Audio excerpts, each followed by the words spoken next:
আগামী 19 সেপ্টেম্বর থেকে ভারতের মাটিতে টেস্ট সিরিজ খেলতে নামবে বাংলাদেশ।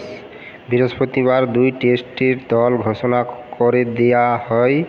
16 জনের দল ঘোষণা করা হয়েছে বাংলাদেশের তরফে।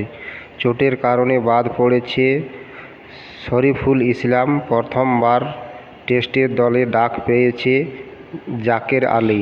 আগামী 15 সেপ্টেম্বরে ভারতে পা রাখার কথা বাংলাদেশের। ভারতের বিরুদ্ধে 2টি টেস্ট এবং 3টি টি-20 ম্যাচ খেলবে তারা। এক ঝলকে দেখে নেওয়া যাক বাংলাদেশের দল কীরকম হতে পারে।